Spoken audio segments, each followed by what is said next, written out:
Hello बच्चों।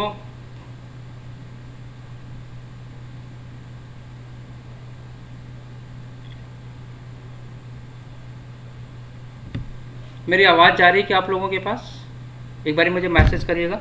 एक बारी मुझे आवाज़ जा रही है मेरी। और आप सभी से रिक्वेस्ट है कि अपने अटेंडेंस को दे दीजिए बीच बीच में भी। इसकी स्क्रीनशॉट को आपका ऊपर जाएगा, तो थोड़ा सा आप लोग एक्टिव रहिए, अपनी रेगुलर क्लासेस लीजिए।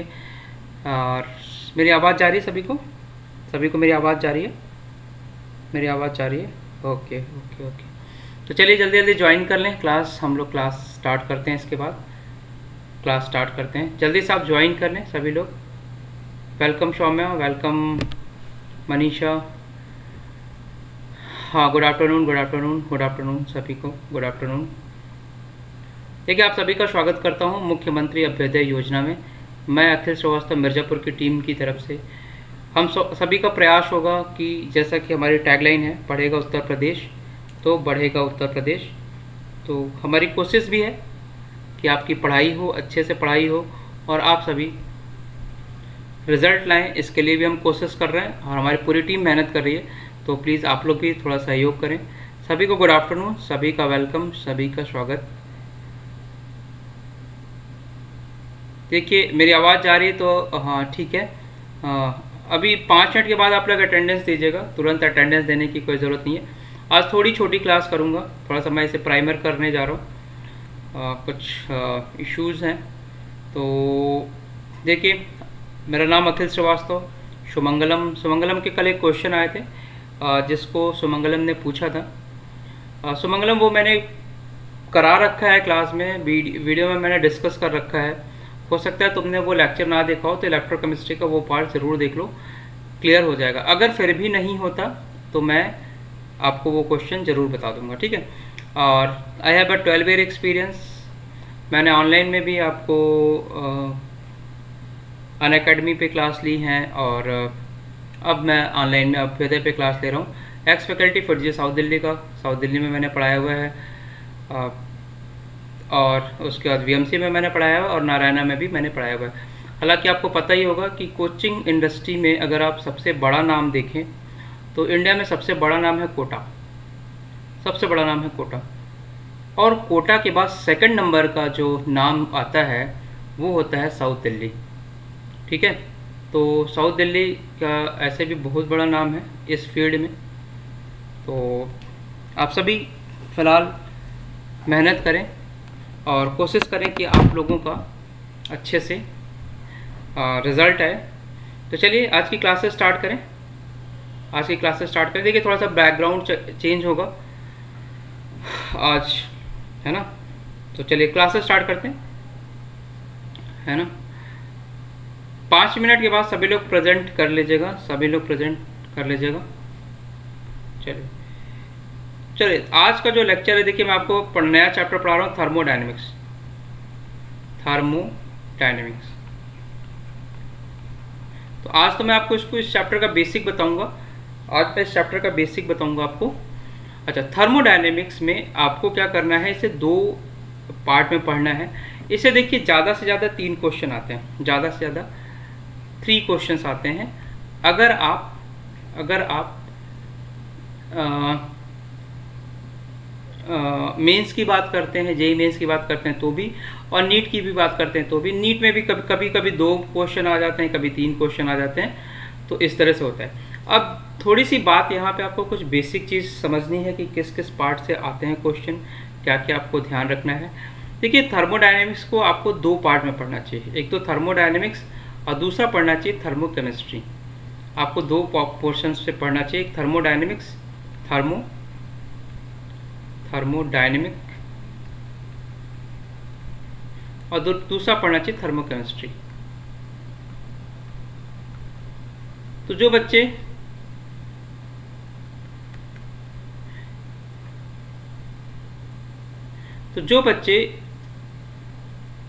नीट की तैयारी कर रहे हैं, स्पेशली थर्मोकेमिस्ट्री से एक क्वेश्चन आता ही है। एक क्वेश्चन थर्मोकेमिस्ट्री से आता है, एक क्वेश्चन थर्मोडायनेमिक्स से आएगा। क्योंकि देखो, रीज़न ये है कि फिजिक्स में भी यही चैप्टर है, सेम चैप्टर है फिजिक्स में, लेकिन फिजिक्स में थर्मोकेमिस्ट्री नहीं है, इसलिए ज़्यादातर चांस होते हैं कि आपके थर्मोकेमिस्ट्री से क्वेश्चन बने। थर्मोडायनेमिक्स के क्वेश्चन अगर फिजिक्स में आ गए तो केमिस्ट्री में वो वैसे क्वेश्चन को नहीं पूछेगा। लेकिन फिर भी आपको थर्मोकेमिस्ट्री भी थोड़ी सी चीज़ों को, थर्मोडायनेमिक्स को जानना चाहिए। तो इसमें जो चीज़ होगी, कुछ कुछ मैं बेसिक चीज़ें बताऊंगा, फिर हम अपनी चीज़ों पे आ जाऊंगा। पहले बेसिक चीज़ें कि थर्मोडायनेमिक्स क्या है, फिर इसमें सिस्टम क्या होता है। हालांकि सिस्टम सराउंडिंग बाउंड्री ये सबसे आएगा नहीं कुछ, बट आपको जानना चाहिए। ठीक है निखिल, सिस्टम सराउंडिंग एक बहुत बेसिक चीज़ बता रहा हूँ मैं, और एक होती है बाउंड्री। ठीक है, बाउंड्री, तो ये चीज़ एक बेसिक सी है जिसको आपको पता होना चाहिए। फिर उसके बाद कितने सिस्टम कितने टाइप के हैं वो आपको पता होना चाहिए। ठीक, और फिर आपको टाइप प्रोसेस पता होना चाहिए। प्रोसेस से जेई मेंस में भी क्वेश्चन आते हैं और नीट में भी क्वेश्चन आते हैं। कि मान लो ये आपका साइक्लिक प्रोसेस है, साइक्लिक प्रोसेस को हिंदी में बोलते हैं चक्रीय प्रक्रम। ठीक है, चक्रीय प्रक्रम मतलब घूम के वो एक चक्कर लगा के अपनी जगह पे आ जाए, तो हम उसे बोलेंगे चक्रीय प्रक्रम। तो किस प्रोसेस में किस चीज़ की वैल्यू जीरो होती है, डेल्टा वी की वैल्यू जीरो होगी, या किसकी जीरो वैल्यू होगी, डेल्टा ए की वैल्यू जीरो होगी। तो इन सारी चीज़ को प्रोसेस से एक क्वेश्चन आता ही आता है, तो ये ध्यान रखिएगा, ये इंपॉर्टेंट है। तो मैं आपको बताता चलता हूँ। उसके बाद आपको पढ़ना चाहिए इंटेंसिव और एक्सटेंसिव प्रॉपर्टी। इंटेंसिव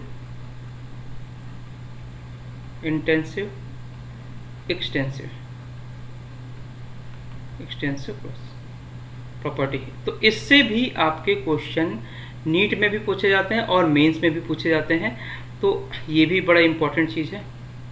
ठीक है, एक्सटेंसिव प्रोसेस, एक्सटेंसिव और इंटेंसिव जो प्रॉपर्टी होती है वो प्रोसेस।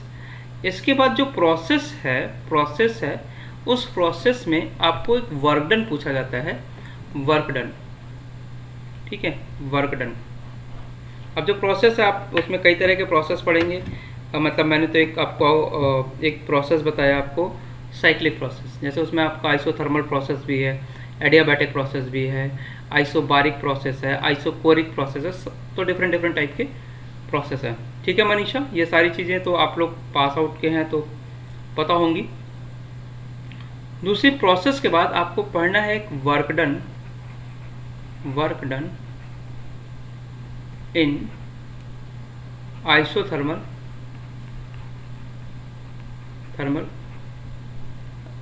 Reversible process.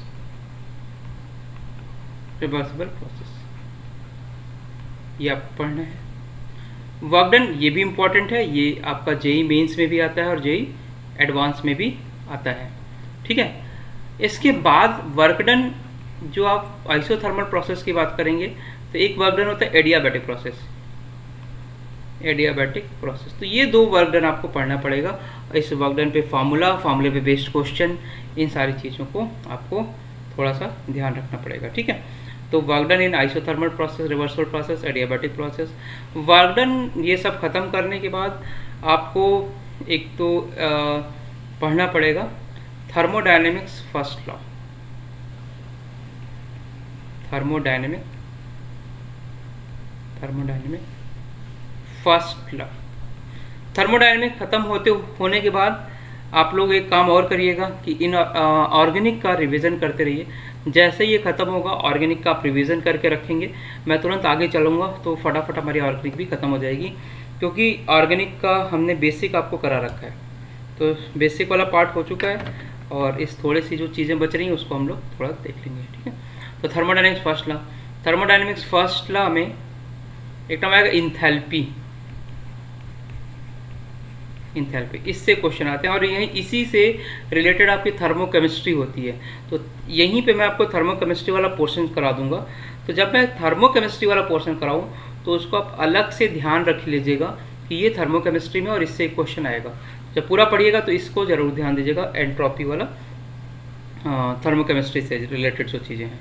तो एंट्रोपी पढ़ लेंगे, है ना। अब फिर एंट्रोपी का डिफरेंट प्रोसेस में क्या क्या फार्मूला हो सकता है, क्या क्या पॉसिबिलिटी हो सकती हैं, ये पढ़ना है आपको। ठीक, इसके बाद इसमें थोड़ी सी हीट कैपेसिटी भी आता है। हीट कैपेसिटी अगर आप नीट के स्टूडेंट हैं, चाहें तो हीट कैपेसिटी छोड़ सकते हैं। हीट कैपेसिटी से लिमिटेड क्वेश्चन आते हैं, और ज़्यादातर चूँकि फिजिक्स का भी ये पार्ट है, तो फिजिक्स में अगर आ गया तो यहाँ नहीं आएगा। तो आपको थोड़ा सा इसको देख के चलना पड़ेगा कि हीट कैपेसिटी से किस तरह की चीज़ें हमारी बनेंगी। ठीक है, इसके बाद क्या है, आपको पढ़ना पड़ेगा हीट कैपेसिटी के बाद। अब हीट कैपेसिटी के जो डिफरेंट टाइप है वो सारा, specific heat capacity, molar heat capacity, like दो जो भी आपके सिलेबस में है। इसमें एक डिग्री ऑफ फ्रीडम से भी क्वेश्चन आता है, जैसे वर्क डन आप एडियाबैटिक प्रोसेस में, आइसोथर्मल प्रोसेस में करेंगे, तो वहाँ पे मोनो एटॉमिक, डाईएटॉमिक, ट्राईएटॉमिक गैस क्यों लेके वो CP CV इसकी वैल्यू पूछा जाता है। बट केमिस्ट्री में आपको सिर्फ मोनो एटॉमिक का ध्यान रखना है, मोनो एटॉमिक के लिए ही यहाँ पूछा जाता है। बाकी ट्राईएटॉमिक और अगर आप डाईएटॉमिक की बात करेंगे तो फिजिक्स वाला पार्ट ही है वो यहाँ पे नॉर्मल केस में नहीं पूछा जाता। तो अगर आपका केमिस्ट्री में आएगा तो मोनो एटॉमिक मान के चलिएगा, मोनो एटॉमिक है। ठीक, हीट कैपेसिटी के बाद आप एंट्रोपी के बाद पढ़ेंगे, सर इंथैल्पी के बाद आप पढ़ेंगे एंट्रोपी। अब एंट्रोपी में भी कई चीज़ें हैं आपकी। बेसिकली एंट्रोपी क्या होता है, रैंडमनेस होता है। क्या होता है, रैंडमनेस,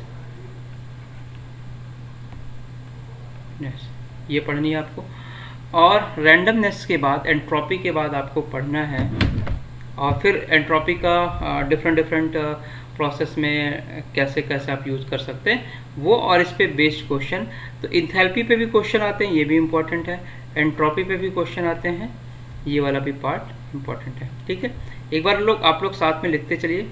सुहासिनी, शुमंगलम, मनीषा। अच्छा, एक बार आप लोग एक काम करिए, सभी बच्चे एक बार इस समय आप लोग अटेंडेंस दे दीजिए, सो दैट मैं इसे स्क्रीन शॉट ले लूँ। ठीक है, आप सभी लोग इस समय इसका अटेंडेंस दे दीजिए। 2 मिनट का मैं समय दे रहा हूँ, सभी लोग अटेंडेंस दीजिए। फिर हम धीरे धीरे चैप्टर पे स्टार्ट करते हैं। आज मैं आपको सिर्फ बेसिक बताऊंगा, फिर इसके बाद हम धीरे धीरे चैप्टर पे भी स्टार्ट करके इसे धीरे से खत्म कर देंगे। कोशिश करूंगा कि मैं ज़्यादा डेरिवेशन वाले पोर्शन को आपको ना कराऊं, क्योंकि एग्ज़ाम में डेरिवेशन नहीं आएगा, बट जहाँ ज़रूरत होगा वहाँ मैं आपको वो करा के समझा भी दूंगा। ठीक है, तो पहले तो अटेंडेंस दे दो, 1 मिनट का समय।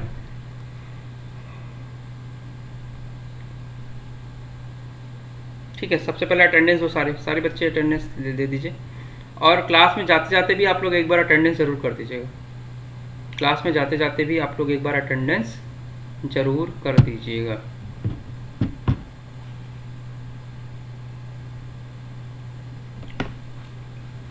ठीक है, चलो एक बार अटेंडेंस दे दो, सभी लोग प्रेजेंट बोल दो। आज थोड़ा सा प्राइमर है, लेकिन प्राइमर होने के बाद भी आपका ऐसा फील नहीं आएगा। मैं कोशिश करूँगा कि सभी बच्चों को चीज़ें क्लियर होती जाएं। ठीक है, शिवपूजन, शिवांगी, चलो एंट्रोपी, हाँ ठीक है, वेरी गुड। एंट्रोपी के बाद आपको एक टर्म पढ़ना होता है Gibbs free energy. Gibbs free energy, Gibbs free energy. तो मैं इसमें भी वही टॉपिक लूँगा, वही पार्ट लूँगा जो एग्ज़ाम में पूछा जाता है। जो चीज़ नहीं पूछा जाता है, जिसमें डेरिवेशन है फालतू का ये वो, वहाँ पे मैं नहीं जाऊँगा। बीच बीच में बताता रहूँगा कि ऐसा करेंगे। फिर हम इसके बीच बीच में जो प्रीवियस ईयर आए हुए क्वेश्चन हैं उनको भी यहाँ पे लेके करने की कोशिश करेंगे। ठीक, अब इसमें एक फिजिक्स में आपने पढ़ा होगा कि वर्क डन पूछा जाता है, ग्राफ वो P और V में ग्राफ दे देता है और वर्क डन पूछा जाता है। तो ये भी होता है, लेकिन ये फिजिक्स का पार्ट है। कुछ बच्चे यहाँ पे भी पढ़ते हैं, कुछ टीचर यहाँ पे भी पढ़ाते हैं, बट मुझे लगता है कि अगर आपने एक जगह पढ़ा हुआ है, कॉन्सेप्ट क्लियर है, तो बार बार उसी चीज़ों को रिपीट करने की कोई ज़रूरत नहीं है। तो गिब्स फ्री एनर्जी पढ़िए आप। ठीक है, फिर गिब्स फ्री एनर्जी का इक्विलिब्रियम से एक रिलेशन होता है। Gibbs free energy and equilibrium, sir equilibrium constant, equilibrium constant, उससे रिलेशन होता है ये। तो अब इसमें आपको एक चीज़ करना है, इस चैप्टर को थोड़ा इजी बनाने के लिए मैं बता दूं। एक तो थर्मो केमिस्ट्री पढ़ लेना सही से, एक क्वेश्चन वहाँ से पक्का आएगा। दूसरा चैप्टर वो पढ़ना इंटेंसिव प्रॉपर्टी, एक्सटेंसिव प्रॉपर्टी और टाइप ऑफ साइक्लिक प्रोसेस, जो प्रोसेस हैं वो उस पर फोकस करना, वहाँ से क्वेश्चन बनेंगे। तीसरा जो नॉर्मल आपका फार्मूला है, चाहे वो एंट्रोपी का हो, चाहे वो इंथैल्पी का हो, चाहे C P minus C V equals to R वाला हो, या आप गिब्स एनर्जी की बात करें delta G equals to H minus T delta S, या उसमें जो के इक्विलिब्रियम से रिलेशन है, ये फार्मूला पता हो, डायरेक्ट फार्मूले पे क्वेश्चन आते हैं, उससे पुट करिए, आंसर निकालिए। तो बस इतनी चीज़ आपको मेंस और आपको ये नीट के लिए पढ़नी है, इतनी पढ़नी है। और ज़बरदस्ती का फालतू मत उसको ध्यान लगाइए कि इसका इंटीग्रेशन कर दें, वैसे कर दें, वैसे कर दें। इसमें करेंगे तो आप उलझ जाएंगे। तो हम लोग उतनी ही बातें करेंगे जितनी आपके उसमें ज़रूरत है। हालांकि उतनी बातें करने में भी, उसको बताने में भी थोड़ा टाइम लगेगा, तो थोड़ा सा आप लोग देख लीजिए कि कहाँ कहाँ इस पर भी क्वेश्चन आते हैं। ये भी इम्पोर्टेंट ही पार्ट है आपका, ये भी इम्पोर्टेंट पार्ट है। चलिए, तो एक बार आप लोग लिख लिया होगा आपने। अब थोड़ा सा आगे चलते हैं हम लोग। शिवांगी,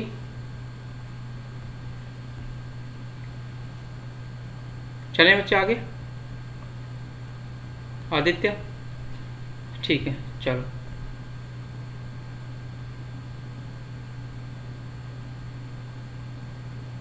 चलो अब देखो, थर्मोडायनेमिक्स से स्टार्ट कर रहा हूँ मैं। थर्मोडायनेमिक्स,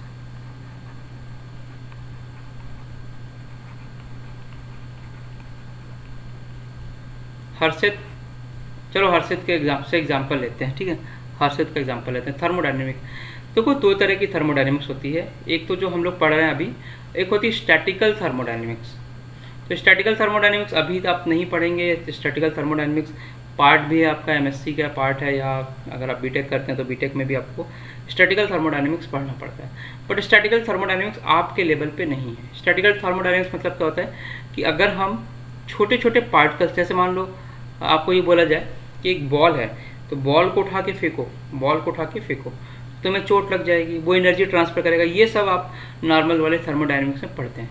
लेकिन अब जो बॉल है वो छोटे छोटे पार्ट से बना होगा, एटम से बना होगा।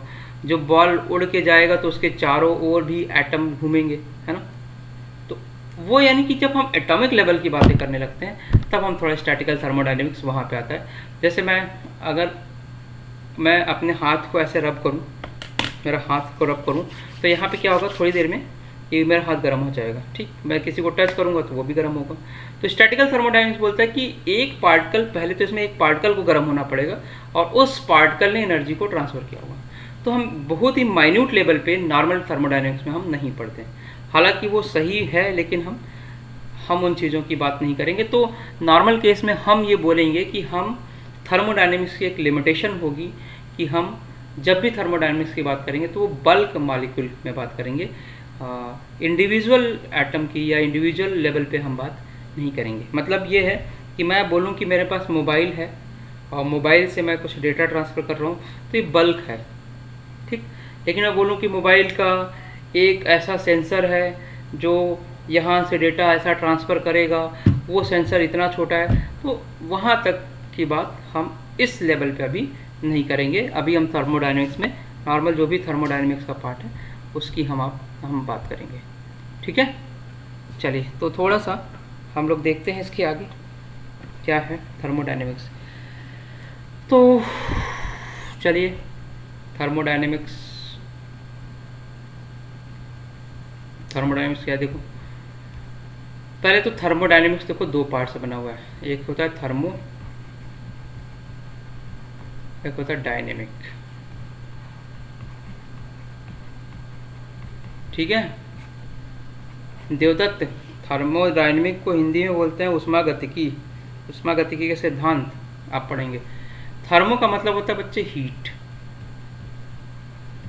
और डायनेमिक का मतलब होता है मोशन। मतलब अगर हीट का मोशन स्टार्ट हो, यानी कि हीट एक जगह से दूसरी जगह पे ट्रांसफ़र हो, तो इसी को मैं बोलूँगा थर्मोडायनेमिक्स। अगर मैं, जैसे देखिए आप मोबाइल से क्लास लेक्चर अटेंड कर रहे हैं, ठीक। कुछ समय के बाद आपको टैब भी मिल जाएगा, टैब हो सकता है टैबलेट मिल जाए आपको, है। तो आप टैब से पढ़ाई शुरू कर देंगे। लेकिन आपने देखा है कि जब मोबाइल से आप पढ़ाई करते हैं तो अगर आप रेगुलर क्लास लीजिए, मान लीजिए आपने फिजिक्स की क्लास ली, फिर मैथ्स की क्लास ली, फिर बायो की क्लास ली, फिर स्कूल की क्लास ली मोबाइल से, फिर पता चला भैया भी उसी मोबाइल से क्लास ले रहे हैं, तो क्या हो रहा है, धीरे धीरे वो हीट हो जाएगा। आप कुछ समय के बाद देखेंगे मोबाइल एकदम हीट हो गया। अगर मोबाइल कर रहे हैं या मोबाइल का कैपेसिटी ज़्यादा नहीं तो जल्दी से हीट हो जाएगा। तो कहने का मतलब ये है कि वहाँ पे भी हीट का एक तरह से ट्रांसफ़र हो रहा है। तो अगर हीट का ट्रांसफ़र हो कहीं पे भी, एक सिस्टम से दूसरे सिस्टम पे, या कहीं से हीट आए या जाए, तो उसी को मैं बोलूँगा थर्मोडायनेमिक्स। तो थर्मोडायनेमिक्स क्या हुआ? It is the branch of science which deals with the transfer of heat from system and surrounding is known as thermodynamics. इसकी डेफिनेशन नहीं लिखा रहा हूँ, मैं सीधा सीधा यहाँ बता दिया, तो यही देख लीजिए। थर्मोडायनेमिक्स का मतलब क्या हुआ? Transfer of heat from one system to another system. जैसे यहाँ देवदत्त हैं, देवदत्त साइकिल चला रहे हैं, ठीक, और यहाँ हमारे क्या नाम है, देवदत्त के कोई मित्र हैं, मान लीजिए अजीत हैं, ठीक, देवदत्त हैं, अजीत हैं, ये साइकिल चला रहा है और जाके अजीत को टक्कर मार दिए। तो उन्होंने क्या किया, हीट को ट्रांसफ़र कर दिया देवदत्त जी ने अजीत को, और ऑब्वियस सी बात है अजीत को चोट लग जाएगी। तो इसको हम बोलेंगे हीट का ट्रांसफ़र ऑफ हीट, मतलब ये भी थर्मोडायनेमिक्स का ही पार्ट है। अगर देवदत्त चलाते हैं, उनको टक्कर मारते हैं, उनको कुछ नहीं होता है, लड़ाई मतलब अगर उनको चोट भी नहीं लगती है, तो मैं बोलूँगा यहाँ कोई थर्मोडायनेमिक्स वाली चीज़ें नहीं है। क्यों? क्योंकि हीट का ट्रांसफ़र ही नहीं हुआ। ऐसा भी हो सकता है कि टकराएं खूब तेज़ी से, लेकिन इनके ऊपर कोई फ़र्क ही नहीं पड़े, ये कुछ लोहे का कुछ वो बोलते हैं ना कवच टाइप का पहन के रखा हो, तो भी ऐसा हो सकता है। तो बस इतनी सी चीज़ ध्यान लीजिए, ध्यान रखिए। तो अब बच्चे बात आती है कि जब हमारा हीट एक जगह से दूसरे जगह पे जाएगा, तो हमें वहाँ कुछ बेसिक चीज़ें ध्यान रखनी पड़ेगी कि एक होता है सिस्टम, एक होता है सिस्टम।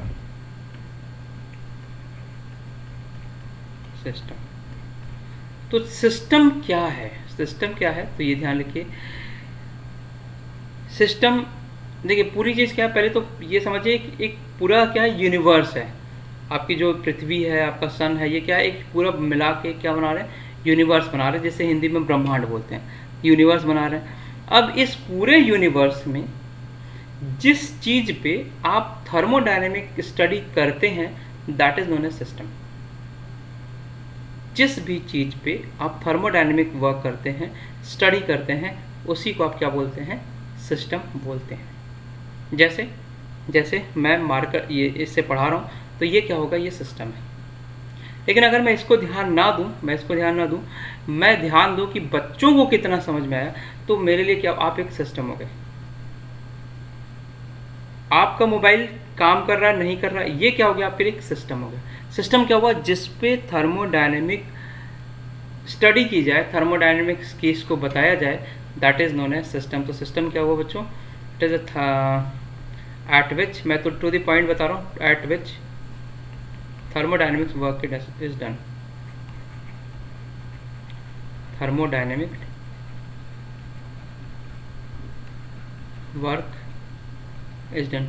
आपका बहुत जल्दी सिलेबस भी ख़त्म करना है हम लोगों को, तो थोड़ा मैं उन्हीं चीज़ों को फोकस कर रहा हूँ जो आपको जाननी चाहिए, ठीक है। अब दूसरी बात आती है सिस्टम, ठीक। सिस्टम के बाद एक होती है सराउंडिंग। सराउंडिंग की बात कर लेते हैं ज़रा। सिस्टम के अलावा नेचर में, यूनिवर्स में जो भी चीज़ें होंगी, उसी को मैं बोलूँगा सराउंडिंग। सिस्टम के अलावा नेचर में जो भी चीज़ होगी उसे मैं बोलूँगा सराउंडिंग। जैसे आप लोग पढ़ाई कर रहे हैं, ठीक है, आप लोग लेक्चर सुन रहे हैं, ठीक। अब आप हो गए सिस्टम। आपके अलावा रूम में जो भी चीज़ें हैं वो क्या हो गई, सराउंडिंग। रूम में आपकी बुक्स होंगी, चेयर, टेबल, लैपटॉप, मोबाइल, खाना हो सकता है, पानी हो सकता है, आपका भाई हो, आपके सिस्टर्स हो, ये सारे के सारे क्या हो जाएंगे, सिस्टम सराउंडिंग हो जाएंगे। मतलब अपार्ट फ्रॉम जिस पे थर्मोडायनेमिक्स वर्क कर रहे हो, उसके अलावा जो भी चीज़ होगी that is known as surrounding. और इस सिस्टम को सराउंडिंग से सेपरेट करने वाली जो लेयर होती है उसको मैं बोलता हूँ बाउंड्री। सिस्टम को सराउंडिंग से सेपरेट करने वाली जो लेयर होती है उसे मैं बोलूँगा बाउंड्री। जैसे देखो मेरे हाथ में ये क्या है, ये क्या है, पेन टैब। इसी से मैं आपको पढ़ाता हूँ, इस पर लिखता हूँ मैं, है ना। तो इसको मैं इस वाले से अलग कर रहा हूँ क्योंकि इसकी एक बाउंड्री है। अगर ये बाउंड्री नहीं होगी मनीषा तो मैं इसको इससे अलग नहीं कर पाऊँगा। अगर ये हो सकता है यहाँ तक बड़ा हो और ये इसी के अंदर घुसा होता तो मैं ये बोलता कि ये पूरा एक सिस्टम है। तो सिस्टम और सराउंडिंग को जो भी सेपरेट करे उसे ही मैं बोलूँगा बाउंड्री। तो सिस्टम, सराउंडिंग और बाउंड्री समझ में आ गया। इसमें इतनी चीज़ बतानी थी, लिखाने की कोई बहुत ज़्यादा ज़रूरत नहीं है। जहाँ ज़रूरत पड़ेगी वहाँ मैं आपको खुद ही बता दूंगा कि इसे लिख लो, इसे छोड़ दो। ठीक, अब कुछ चीज़ें बताते हैं। टाइप ऑफ सिस्टम, ठीक है, टाइप ऑफ सिस्टम ये लिख लीजिएगा, ये लिख लेना ज़रा, टाइप ऑफ सिस्टम। आज बस इंट्रो ही दूंगा सारा, ठीक है। टाइप ऑफ सिस्टम, तो देखो 3 तरह के सिस्टम होते हैं। एक होता है ओपन सिस्टम, ओपन सिस्टम, ठीक। एक होता है close system,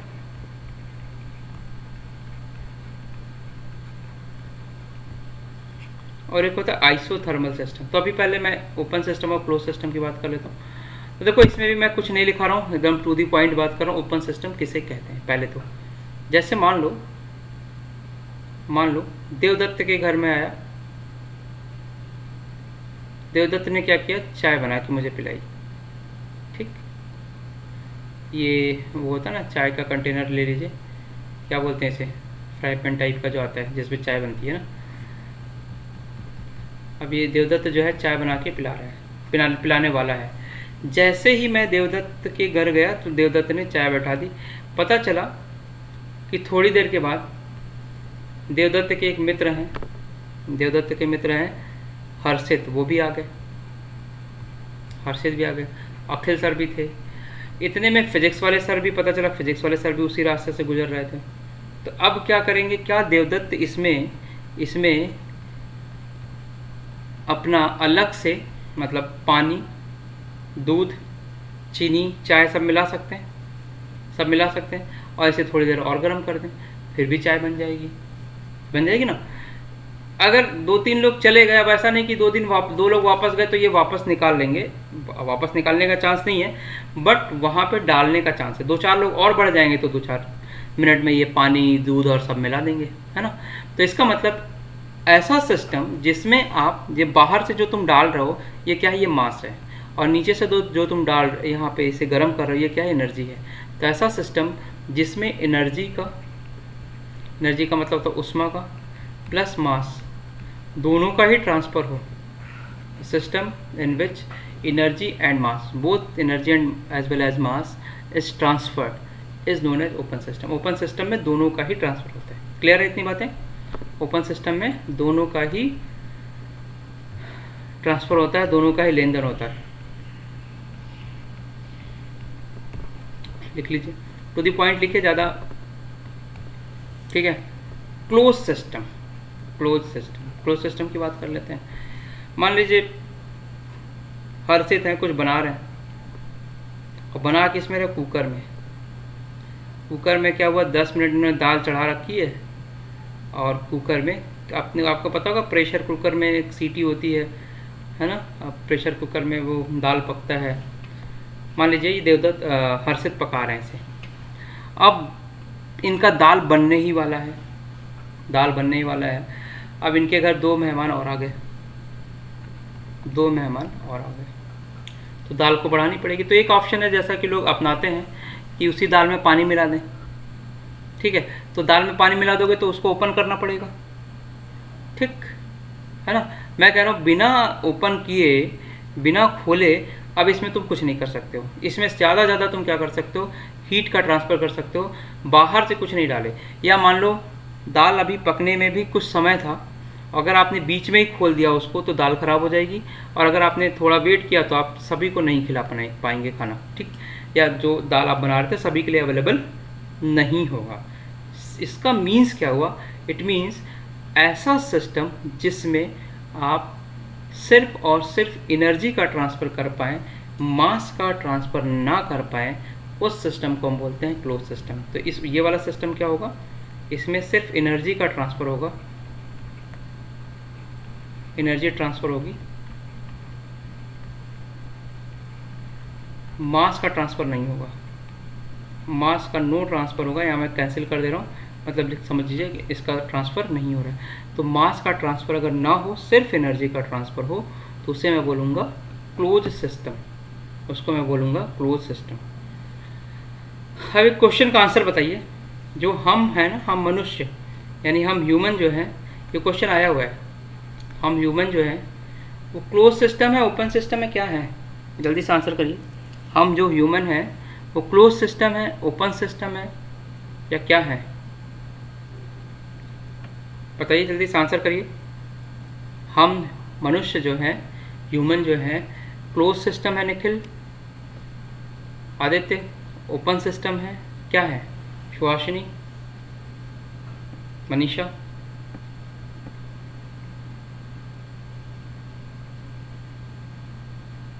very good very good. हम सब ओपन सिस्टम है, हम सब क्या है? ओपन सिस्टम है। जब मन हुआ कुछ खा लिए, है ना, जब मन हुआ कुछ खा लिए, मतलब मांस को इनटेक कर लिए। जब मन हुआ, आग के पास बैठ के आग भी तो ताप सकते हैं, डायरेक्ट एनर्जी का भी ट्रांसफ़र कर सकते हैं। धूप में आप धूप लेते हैं, तो क्या धूप में ऐसा तो नहीं कुछ मास जा रहा है आपके पास, एनर्जी जा रही है, एनर्जी के फॉर्म में आपका सनलाइट जा रही है। तो इसका मतलब हम लोग ओपन सिस्टम है, मास और एनर्जी दोनों का ट्रांसफ़र कर सकते हैं अकॉर्डिंग टू सिचुएशन। तो दो सिस्टम समझ में आ गया, ओपन सिस्टम, क्लोज सिस्टम। अब एक है आपका आइसोलेटेड सिस्टम। आइसोलेटेड सिस्टम की बात कर लेते हैं। आइसोलेटेड सिस्टम, तो ऐसा सिस्टम जिसमें ना तो एनर्जी का ट्रांसफ़र हो और ना ही मास का ट्रांसफ़र हो, उस सिस्टम को हम बोलते हैं आइसोलेटेड सिस्टम। आइसोलेटेड सिस्टम मतलब system in which there is no any transfer of mass as well as energy is known as isolated system. आपने थर्मस फ्लास्क देखा होगा, थर्मस फ्लास्क, जिसमें ये लिखा होता है कि अगर आपने इसमें ठंडा पानी रख दिया तो ठंडा रहेगा, गर्म पानी रख दिया तो गर्म रहेगा। 24 घंटे उसका टाइम होता है। हालांकि कोई भी सिस्टम आइसोलेटेड नहीं होता है, लेकिन कुछ समय तक हम उसे आइसोलेटेड बना सकते हैं अकॉर्डिंग टू सिचुएशन। तो जो आपका थर्मस होता है ना, जो गर्म पानी वाला, ठंडा वाला पानी वाला, जनरली लोग यूज़ भी करते हैं, घर में भी आपने देखा होगा, और हॉस्पिटल अगर कोई जाता हो तो इस समय हम इस तरह के थर्मस का यूज करते हैं। तो बेसिकली वो थर्मस क्या है, लेकिन उस थर्मस में हम क्या करते हैं, मास का ट्रांसफ़र कर सकते हैं। उसको ओपन कर दो, ओपन करने के बाद ऊपर से कुछ डाल दो तो हो सकता है। लेकिन मैं बोल रहा हूँ, अगर उसे बंद कर दिया, अंदर से कोई चीज़ बाहर निकाल रहा हो ना, बाहर से अंदर ले जा रहा हो, तो उसमें ना तो एनर्जी का ट्रांसफ़र हुआ, ना तो मास का ट्रांसफ़र हुआ। तो ऐसे सिस्टम को हम बोलेंगे आइसोलेटेड सिस्टम। ठीक, तो आपको मैंने पढ़ा दिया, मैंने आपको सिस्टम पढ़ा दिया, सराउंडिंग पढ़ा दिया, आइसोलेटेड सिस्टम पढ़ा दिया। कुछ बाउंड्री भी होती है, बाउंड्री आपको बहुत ज़्यादा नहीं पढ़नी है, बट थोड़ी बहुत बता देता हूँ बाउंड्री के बारे में भी, क्योंकि कभी क्वेश्चन पूछे जा सकते हैं। जैसे boundary,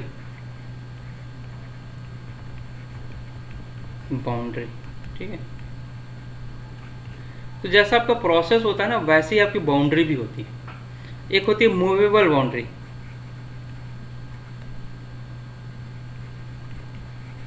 movable boundary, movable boundary क्या होती है? जैसे तुम लोग देखो, मूवेबल बाउंड्री सब जानते हो, और बता देता हूँ मैं थोड़ा सा।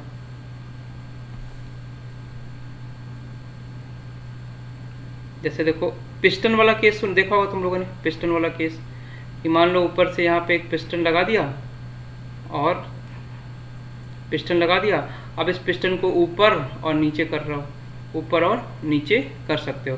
तो ये जो बाउंड्री होगी उसको मैं बोलूँगा, इसको मैं बोलूँगा मूवेबल बाउंड्री। ये मूव कर सकती है। पिस्टन को ऊपर से फोर्स लगाओगे, पिस्टन नीचे, मतलब बाउंड्री मूव कर रही है। पिस्टन नीचे से गैस ने फोर्स लगाया, पिस्टन ऊपर मूव कर रही, तो ये क्या होगा, मूवेबल बाउंड्री हो गई। ये कौन सी बाउंड्री हो गई मनीषा? Movable boundary. एक होती है rigid boundary, rigid boundary, RIGID, rigid. तो नॉर्मली रिजिड बाउंड्री आप सभी जानते हैं, रिजिड बाउंड्री सभी जानते हैं, जिसमें फिक्स होती है बाउंड्री, जिसमें फिक्स हो that is known as rigid boundary. जैसे कोई बॉल है, बॉल का जो बाउंड्री वो फिक्स है तो वो रिजिड बाउंड्री हो गई। मेरा ये मार्कर है, इसका बाउंड्री क्या है, फिक्स है, तो रिजिड हो गई। तो ये सब रिजिड बाउंड्री होती है। तो नॉर्मल केस में हम थर्मोडायनेमिक्स वाले केस में हम मूवेबल बाउंड्री की बात करते हैं, रिजिड बाउंड्री हम बहुत ही रेयर केस में लेते हैं। ठीक, एक होती है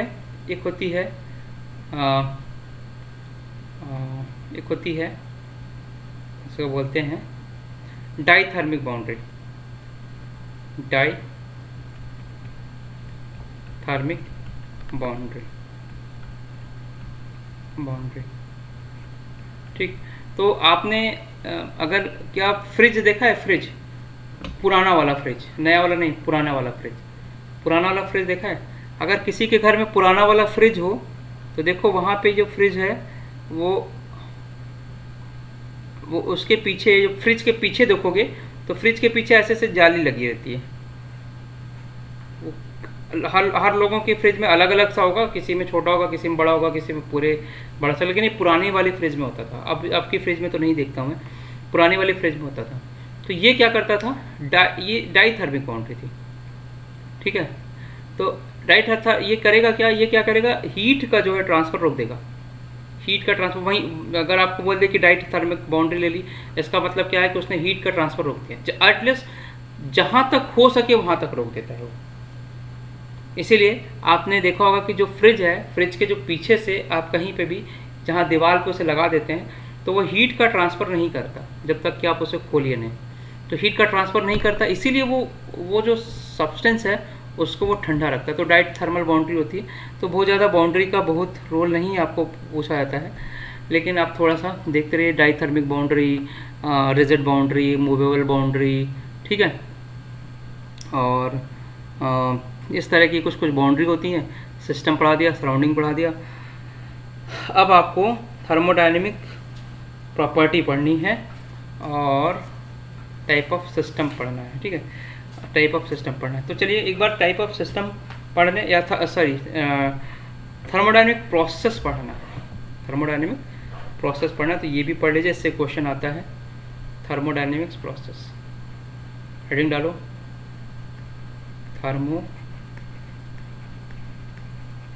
थर्मोडायनेमिक प्रोसेस।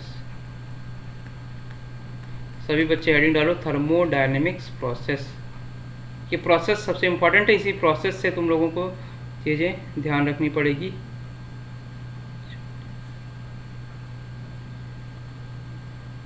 ठीक है,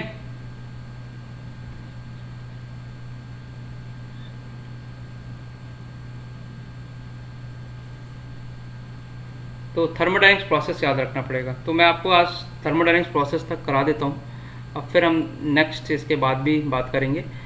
तो थर्मोडायनेमिक्स प्रोसेस क्या होता है, देखो अब इसमें अलग अलग प्रोसेस, और प्रोसेस में क्या होता है ये याद भी रखना है तुम्हें। कुछ प्रोसेस है, जैसे इसमें जो सबसे मेन प्रोसेस है जो पूछा ही जाता है वो है आइसोथर्मल प्रोसेस। आइसोथर्मल और एडियाबैटिक प्रोसेस, आप चाहे फिजिक्स की बात करें चाहे केमिस्ट्री की बात करें, मोस्ट कॉमन है, पूछा ही जाता है। तो isothermal process, thermal process. Iso का मतलब होता है बच्चों इक्वल, थर्मल मतलब होता है टेम्परेचर। तो ऐसा प्रोसेस जिसका टेम्परेचर इक्वल हो, यानी कि टेम्परेचर कांस्टेंट हो जाए, यानी डेल्टा टी की वैल्यू 0 हो जाए, ऐसे सिस्टम को हम बोलते हैं आइसोथर्मल प्रोसेस। Isothermal process. तो आइसोथर्मल प्रोसेस के लिए क्या करोगे, the process which takes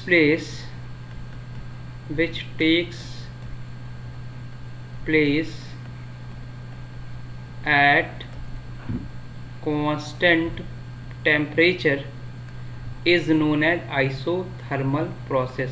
so isothermal process के लिए डेल्टा टी की वैल्यू क्या होगी, 0 होगी। ये लिख लीजिएगा, आइसोथर्मल प्रोसेस के लिए डेल्टा टी की वैल्यू क्या होगी, 0 होगी। ये लिख लीजिएगा आइसोथर्मल प्रोसेस। जैसे कि आप जिस रूम में बैठे हुए हैं अभी पढ़ाई कर रहे हैं, जिस रूम में बैठे हुए पढ़ाई कर रहे हैं, उस रूम का टेम्परेचर लगभग लगभग कांस्टेंट है जब तक आप पढ़ाई कर रहे हैं। मैं कह रहा हूँ लगभग लगभग लगभग, पता चला आपने उसमें एसी लगा दिया, आपने उसमें कूलर लगा दिया, आपने घूम के पढ़ रहे हो, ये बात अलग हो गई। लेकिन मैं ये कह रहा हूँ, मान लीजिए अभी जो टेम्परेचर है, अभी जो मैं पढ़ा रहा हूँ जो टेम्परेचर है, थोड़ी देर के बाद भी वही लगभग लगभग वही टेम्परेचर होगा। तो दोनों समय अगर टेम्परेचर कांस्टेंट है, टेम्परेचर सेम है, तो ओवरऑल जो डेल्टा टी यानी चेंज इन जो टेम्परेचर है वो क्या हो जाएगा, जीरो हो जाएगा। तो ऐसा प्रोसेस जो कांस्टेंट टेम्परेचर पे प्रोसेस हो उसे हम क्या कहते हैं, आइसोथर्मल प्रोसेस। तो ये बड़ा इंपॉर्टेंट पार्ट है। इस आइसोथर्मल प्रोसेस के बाद नेक्स्ट आप देखिएगा, नेक्स्ट लिखिएगा इसको एडियाबैटिक प्रोसेस। एडियाबैटिक प्रोसेस ये भी बड़ा इंपॉर्टेंट प्रोसेस है। एडियाबैटिक प्रोसेस, कोई बताएगा एडियाबैटिक प्रोसेस में क्या होता है? जिसको पता है जरा मैसेज करो, जिसको पता है एडियाबैटिक प्रोसेस जरा मैसेज करो। एडियाबैटिक प्रोसेस मैसेज करो। एडियाबैटिक प्रोसेस क्या होता है? एडियाबैटिक प्रोसेस, चलो बताओ जल्दी से।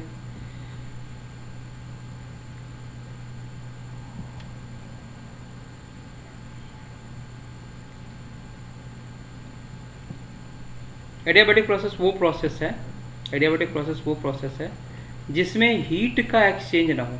डाइथर्मिक जो बाउंड्री होती है ना, डाइथर्मल जो बाउंड्री होती है, यही होती है एडियाबैटिक पर। रुद्रोष्म प्रक्रम बोलते हैं इसे हिंदी में, रुद्रोष्म प्रक्रम। तो एडियाबैटिक प्रोसेस क्या हुआ? तो process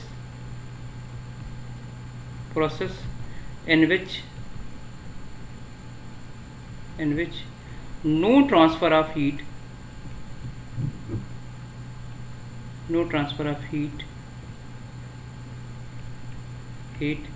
between system and surrounding,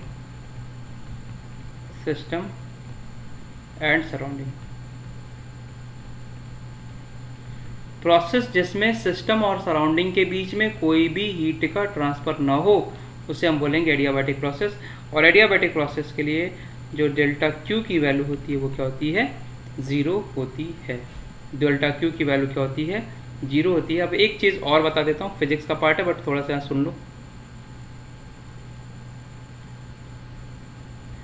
कभी भी अगर आप किसी भी प्रोसेस को आइसोथर्मल रखना चाहते हैं, आइसोथर्मल प्रोसेस रखना चाहते हैं मतलब टेम्परेचर कांस्टेंट रखना चाहते हैं, तो आपको जो प्रोसेस को कैरी करना पड़ता है, मतलब प्रोसेस को अगर आप लेके जा रहे हैं तो वो धीरे धीरे धीरे धीरे लेके जाएंगे।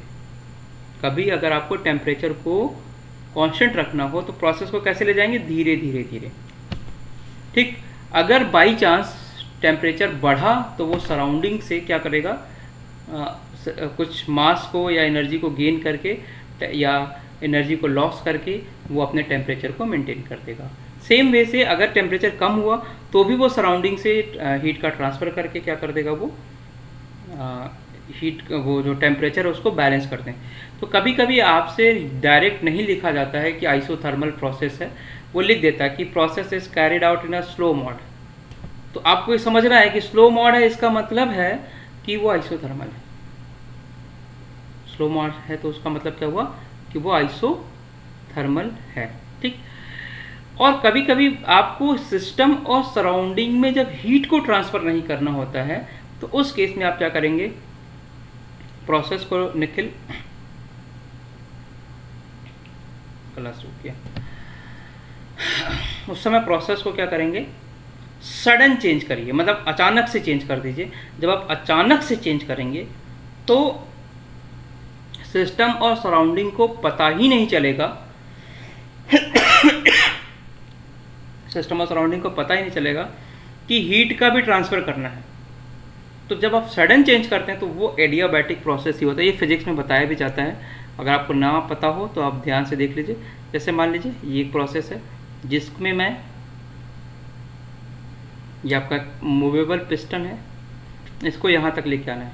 ठीक है, अगर मैं इसको धीरे धीरे धीरे धीरे धीरे धीरे लेके आ रहा हूँ तो मतलब इसका ये प्रोसेस आइसोथर्मल है। इसका मतलब डेल्टा टी यहाँ पे क्या हुआ, जीरो हुआ। लेकिन अगर यही प्रोसेस मैं सडन चेंज करा दूँ।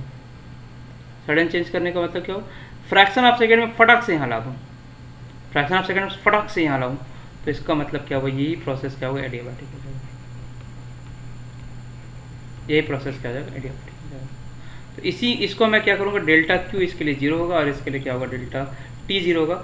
यही है कि प्रोसेस को धीरे धीरे ले जाए या सडन लेके आए, तो ये ध्यान रखिएगा कि एडियाबैटिक प्रोसेस और आइसोथर्मल प्रोसेस इस तरह से हो जाते हैं, इस तरह से हो जाते हैं। तो इतनी चीज़ आपको थोड़ी सी ध्यान रखनी पड़ेगी कि आइसोथर्मल प्रोसेस इस केस में होगा और इस केस में एडियाबैटिक प्रोसेस होगा। कुछ और भी चीज़ें हैं, जैसे कुछ और भी प्रोसेस हैं बेसिकली। एक कहता होता है cyclic process. Cyclic process, cyclic process का मतलब ये नहीं होता सर्कल या साइकिल। साइक्लिक प्रोसेस का ये नहीं होता है कि सर्कल या साइक्लिक। साइक्लिक का मतलब ये होता है कि अगर मैं कहीं से भी घूमते हुए, किसी भी तरह से घूमते हुए, किसी अलग अलग रास्ते से भी होते हुए अगर मैं सेम पोजीशन पे आ जाऊं, तो that process is known as cyclic process. Same position पे आ जाऊं तो उसे मैं क्या बोलूँगा, साइक्लिक प्रोसेस। मैं ऐसे घूम के, मान लो निखिल अपने घर से गया, घर से गया जुबली, जुबली से गया हर्षित के घर, हर्षित के घर से हो गया अपने घर आ गया, तो घूम फिर के आया कहाँ पे, अपने घर पे। चला कहाँ से था, अपने घर, अपने घर से चला था अपने घर पे पहुँच गया। तो ये क्या होगा, प्रोसेस क्या होगा, ये हो गया साइक्लिक प्रोसेस। तो साइक्लिक प्रोसेस में क्या होता है, इनिशियल और फाइनल स्टेट, मतलब ये इनिशियली यहाँ से स्टार्ट किया था इसने, ठीक है देवदत्त जी, अरे वह समझ अजीत, यहाँ से इनिशियली स्टार्ट किया था उसने और फाइनल भी यही पॉइंट हो गया, फाइनल भी यही पॉइंट हो गया। तो इनिशियल और फाइनल पॉइंट अगर सेम है तो हम उससे बोलेंगे that is known as cyclic process. तो यहाँ पे लिख लीजिएगा, if initial and final stage, मतलब प्रारंभिक और अंतिम अवस्था, final state is same, process is known as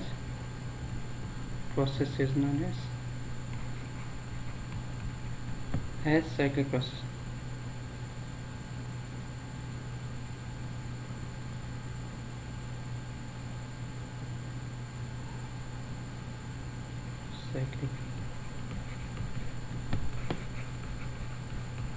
अब इसमें एक चीज़ ध्यान रखना, साइक्लिक प्रोसेस के लिए बड़ी इंपॉर्टेंट चीज़ है, इसमें जितने भी तुम्हारे स्टेट फंक्शन होते हैं, अब मैंने स्टेट फंक्शन नहीं बताया आपको, लेकिन जितने भी आपके स्टेट फंक्शन होते हैं अभी मैं थोड़ी देर में इसको बता दूंगा, और होप कि आपको अगली क्लास में बता दूंगा, है ना। जितने भी स्टेट फंक्शन होते हैं वो चेंज नहीं होते हैं। तो ये लिख लीजिएगा, all state function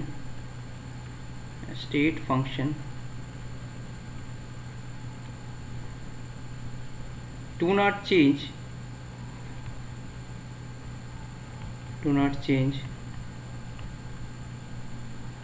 during cyclic process। तो इसे को मैं बोलूँगा, अब मैंने स्पेशली ये नहीं लिखा है कि किसको, मैंने बोला कि जितने भी स्टेट फंक्शन हैं वो साइक्लिक प्रोसेस में चेंज नहीं होंगे।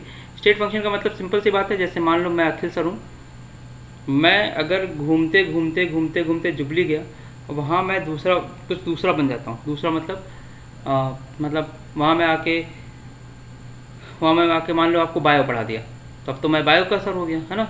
लेकिन फिर से जब मैं यहाँ आऊँ, फिर से मैं केमिस्ट्री पढ़ाने लगूँ, मतलब इनिशियली जब मैं घूम फिर के आया तो वहाँ पे मैं बायो आपको थोड़ा पढ़ा रहा था। बायो का मतलब हो सकता है बायो मालिक्यूल पढ़ा रहा हूँ, ऐसा नहीं बायो पढ़ा रहा हूँ, बायो मालिक्यूल पढ़ा रहा हूँ, ठीक। तो वहाँ से घूम के फिर यहाँ आ गया और यहाँ फिर से केमिस्ट्री पढ़ा रहा हूँ, तो मेरी इनिशियल और फाइनल स्टेट भी सेम हुई और सारे जो भी स्टेट फंक्शन वाली प्रॉपर्टी होगी वो कभी भी चेंज नहीं होगी। हो सकता है कि मैं वहाँ जाऊँगा तो फिर चेंज हो जाऊँगा, ठीक है। हो सकता है कोई सब्सटेंस किसी एक प्लेस पे लिक्विड है, दूसरे पे सॉलिड है, तीसरे पे गैस है, लेकिन जैसे ही वो फिर से लिक्विड वाली कंडीशन में आएगा तो लिक्विड हो जाएगा, फिर से सॉलिड वाली पोजीशन पे पहुंचेगा, फिर से सॉलिड हो जाएगा। तो इसी को मैं बोलता हूँ स्टेट फंक्शन कभी भी चेंज नहीं होता है साइक्लिक प्रोसेस में। अब आपका देखिए कुछ प्रोसेस बच गया है, आइसोकोरिक, आइसोबारिक और रिवर्सिबल और इरिवर्सल प्रोसेस। तो रिवर्सिबल और इरिवर्सल प्रोसेस बहुत इंपॉर्टेंट है। थर्मोडायनेमिक्स यहाँ से आपको जो वर्क डन की हम बात करते हैं तो वहाँ पे भी आपको बहुत हेल्प करेगा ये। तो इतनी चीज़ आप कोशिश करिएगा कि नेक्स्ट पढ़ लें। और जो अभी आपने पढ़ा थोड़ा सा हम लोग जल्दी में रहे आज, क्योंकि चीज़ें थोड़ा सा मुझे भी कुछ वर्क था। तो एक काम आप लोग और करिएगा, इतनी चीज़ें रिवाइज कर लीजिए और एक बारी फिर से आप लोग प्रेजेंट लगा लीजिए, अपनी प्रेजेंट लगा के फिर क्लास को लीव करिएगा। तो मेरे ख्याल से आपको इतनी चीज़ें समझ आ गई होंगी, प्रोसेस समझ में आ गया जो अभी तक कराया मैंने। और आपको थर्मोडायनेमिक्स बेसिकली आपका स्टार्ट हो गया कि आपको क्या स्टैटिकल थर्मोडायनेमिक्स नहीं पढ़ना है, सिर्फ थर्मोडायनेमिक्स पढ़ना है, ठीक है। फिर क्या करना है इसमें कि सिस्टम होता है, सराउंडिंग होता है, कितनी तरह की बाउंड्री होती है, हालांकि बाउंड्री के बारे में पूछा नहीं जाता ज़्यादा। सराउंडिंग क्या, सिस्टम क्या हुए, कितने तरह के होंगे, फिर प्रोसेस क्या है। अब इसके बाद थोड़ा सा अगली क्लास में चलते हुए हम फिर थोड़े से टफ वाले चीज़ पे आ जाएंगे और इसके प्रीवियस ईयर के क्वेश्चन भी मैं कोशिश करूँगा कि आपको साथ साथ में करा दूँ। तो होप कि आप लोगों को समझ में आया होगा चीज़ें अभी तक जो पढ़ाई। थोड़ा सा आज आपसे बातें थोड़ी कम हुई, लेकिन फिर भी आपको चीज़ें ठीक लगी होंगी। तो चलिए फिर हम लोग मिलते हैं नेक्स्ट क्लास में, है ना। Thank you to all, thank you for your cooperation and everything, ठीक है। चलिए हम लोग मिलते हैं नेक्स्ट क्लास में।